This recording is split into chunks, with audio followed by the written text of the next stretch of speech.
ایران نے آپریشن سچے وعدے 4 کی 69ویں لہر کا آغاز کر دیا۔ تل ابیب سمیت اسرائیل کے کئی شہروں پر میزائل اور ڈرون حملے، اسرائیلی فوج سے منسلک صنعتیں اور امریکی فوجی تنصیبات کو نشانہ بنایا گیا۔ کویت میں السلم بیس اور الخرج کو بھی نشانہ بنایا گیا۔ بغداد ہوائی اڈے کے قریب امریکی سفارت خانے پر ڈرون حملہ، عراقی سیکیورٹی کے مطابق حملے کے بعد آگ لگ گئی اور دور دور تک دھواں پھیل گیا۔ متحدہ عرب امارات اور سعودی عرب میں بھی ڈرون اور میزائل حملوں کی اطلاعات۔ برطانیہ کا 40 ایرانی ڈرونز تباہ کرنے کا دعویٰ، برطانوی وزیر جنگ کے مطابق ان کی فوج ایرانی ڈرونز نہ گراتی تو بڑی تباہی ہوتی۔ صدر ٹرمپ کے مطابق جب امریکہ چاہے گا اسرائیل ایران پر حملے بند کر دے گا۔ آبنائے ہرمز سے کھلوانے میں چین شامل ہو جائے تو اچھا ہوگا۔ برطانیہ نے مدد میں بہت تاخیر کر دی، آبنائے ہرمز خاص موقع پر خود ہی کھل جائے گی۔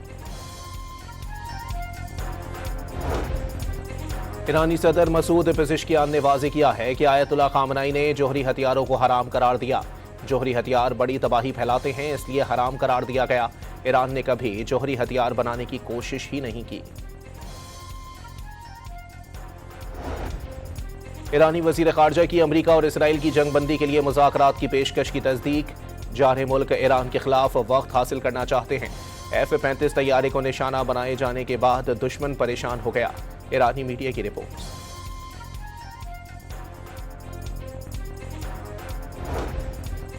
برطانیہ اپنے شہریوں کی زندگی خطرے میں ڈال رہا ہے، برطانوی وزیر اعظم اسٹارمر امریکہ کو اڈے نہ دیں، ایران پر حملے میں مدد دینے والا جارح کہلائے گا، ایرانی وزیر خارجہ کا ایکس پر پیغام۔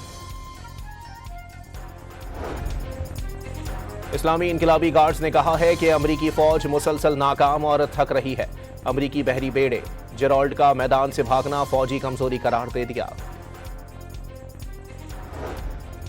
امریکہ پر انحصار کرنے والے غزہ، لبنان اور ایران میں نسل کشی کے حامی قرار، دنیا بھر کے مسلمان امریکہ اور اسرائیل کے خلاف متحد ہو جائیں، اسپیکر ایرانی پارلیمنٹ کا مطالبہ۔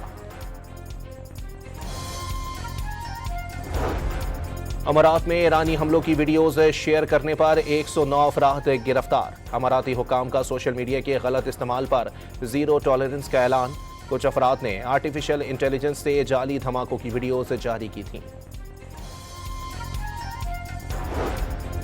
آسٹریلیا میں پولیس نے ایران واپس نہ جانے کے لیے دباؤ ڈالا، ہر کھلاڑی کو پولیس آفیسر کمرے میں لے گئی، عجیب سوالات کیے گئے۔ ایرانی فٹ بالر فاطمہ شعبان کی میڈیا سے گفتگو، وطن واپسی پر ہم وطنوں کے استقبال پر شکر گزار۔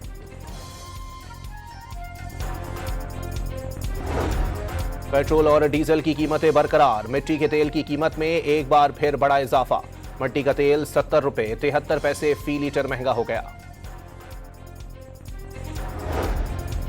عید کا مبارک دن اللہ کی خاص رحمت اور بے پایا فضل و کرم کا مظہر ہے، اللہ سب کی عبادات کو منزل قبولیت عطا فرمائے، صدر اور وزیر اعظم کا عید پر پیغام۔ مسلح افواج کے سربراہان کی قوم کو عید الفطر کی مبارکباد، عید اتحاد، ایثار اور شکر گزاری کی عکاسی کرتی ہے، ISPR کا پیغام۔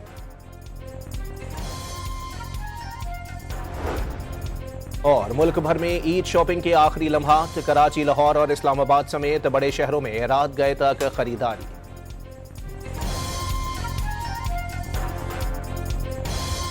ایرانی قوم نے متحد ہو کر دشمن کو توڑ دیا، دشمن سمجھتا تھا 1 یا 2 دن میں اسلامی نظام کا تختہ الٹ دے گا، اللہ کا شکر ہے دشمن ٹوٹ چکا، عوامی حمایت نہ ملنے پر مایوسی کے بعد جنگ شروع کی گئی، سپریم لیڈر مجتبیٰ خامنہئی کا قوم سے تحریری خطاب، پڑوسی ممالک میں فالس فلیگ آپریشن، ایران کو دوست ممالک سے لڑانے کی سازش قرار دے دی، اسلامی ممالک کو اتحاد، پاکستان اور افغانستان کو تعلقات بہتر کرنے کا مشورہ، جنگ روکنے کے لیے ثالثی کی پیشکش بھی کر دی۔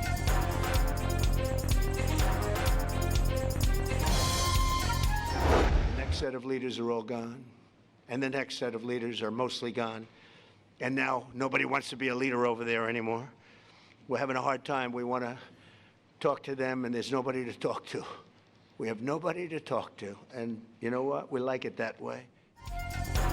ایران میں اب کوئی بھی رہنما نہیں بننا چاہتا، تہران سے مذاکرات چاہتے ہیں مگر وہاں بات چیت کے لیے کوئی نہیں بچا، صدر ٹرمپ کا دعویٰ، ایران کے خلاف جنگ میں مدد نہ کرنے پر نیٹو کو بزدل اور کاغذی شیر قرار دے دیا۔ ایران سے بلا جواز جنگ پر مستعفی جوکینج کے خلاف مقدمہ درج۔ انسداد دہشت گردی مرکز کے ڈائریکٹر نے صدر ٹرمپ کے نام خط میں ایران جنگ بلا جواز قرار دی تھی۔ روس نے خبردار کر دیا، امریکہ اور اسرائیل کی ایرانی بندرگاہوں اور گیس تنصیبات پر حملوں سے مشرق وسطی بحران میں توسیع ہوگی۔ بندر انزالی بندرگاہ پر حملے سے روس ایران تجارت بشمول خوراک کی ترسیل متاثر ہوگی۔ امریکہ کو بتا دیا تھا، ایرانی تیل اور گیس تنصیبات پر حملے خطے کے دیگر ممالک کے لیے سنگین ہوں گے۔ قطری سرکاری تیل و گیس کمپنی کا خبر رساں ادارے رائٹرز کو انٹرویو۔ وزیر اعظم شہباز شریف کے مختلف عالمی رہنماؤں سے ٹیلی فونک رابطے۔ لبنانی وزیر اعظم کو عید الفطر کی مبارکباد، اسرائیلی جارحیت کی شدید مذمت۔ بنگلہ دیشی وزیر اعظم طارق رحمان سے گفتگو میں دو طرفہ تعاون مزید مضبوط بنانے کے عزم کا اعادہ۔ مصر کے صدر عبد الفتاح السیسی سے بھی ٹیلی فونک رابطہ، علاقائی اور بین الاقوامی امور میں مصر کے تعمیری سفارتی کردار کو سراہا۔ جنوبی لبنان پر عید کے روز بھی اسرائیلی بمباری، صہیونی فضائیہ کے طیاروں نے جنوبی علاقے میں ایک گھر پر حملے سے ایمبولینس عملے اور رہائشی زخمی۔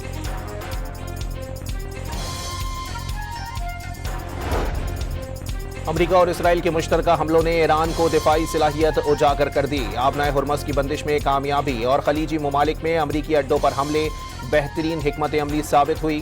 ایران کی پالیسی سے دشمن کو بہت درد پہنچایا۔ مڈل ایسٹ انسٹی ٹیوٹ کے سینئر فیلو راس ہیریسن کا تجزیہ۔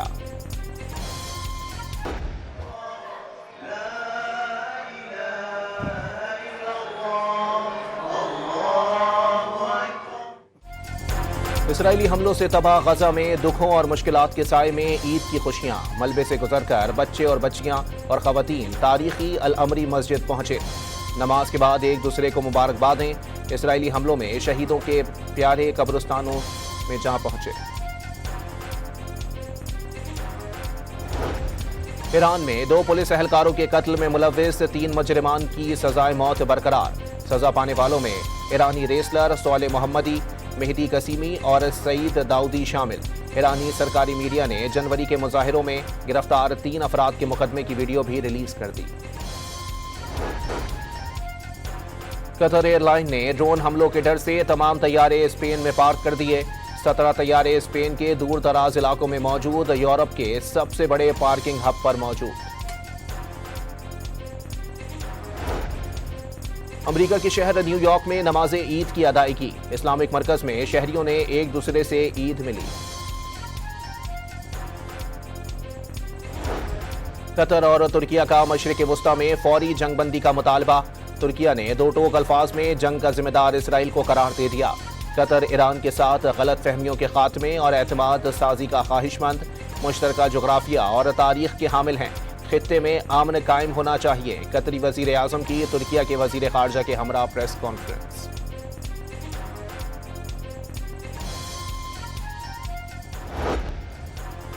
امریکہ کو فوجی اڈے دینے کا مطلب ایران کے خلاف جنگ تصور کریں گے۔ ایرانی وزیر خارجہ عباس عراقچی کی برطانوی ہم منصب سے گفتگو میں برطانیہ کو جنگ کا حصہ نہ بننے کا پیغام۔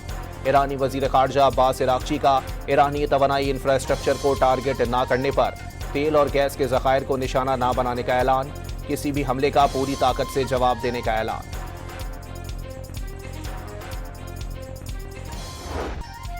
قطر میں L N G plant target بننے کے بعد ہولناک صورتحال۔ قطر انرجی کے مطابق پلانٹ کی مرمت میں 5 سال لگ سکتے ہیں۔ ہر سال $20 ارب کا نقصان ہوگا۔ چین اور کئی یورپی ممالک کے ساتھ طویل المدتی معاہدوں پر عمل ممکن نہ رہا۔ قطر کو سالانہ $20 ارب کا نقصان اٹھانا پڑے گا۔ سعودی عرب سمیت خلیجی یورپی ممالک میں عید الفطر منائی گئی۔ مسجد الحرام اور مسجد نبوی صلی اللہ علیہ وآلہ وسلم میں نماز عید کے روح پرور اجتماع۔ لاکھوں فرزندان اسلام رب کے حضور سجدہ ریز۔ صہیونی اور امریکی جارحیت کے شکار مسلم ممالک سے بھرپور یکجہتی۔ امت مسلمہ کے اتحاد کی خصوصی دعائیں۔ میزائل اور ڈرون حملوں کے پیش نظر اماراتی شہروں میں نماز صرف مساجد کے اندر ادا کی گئی۔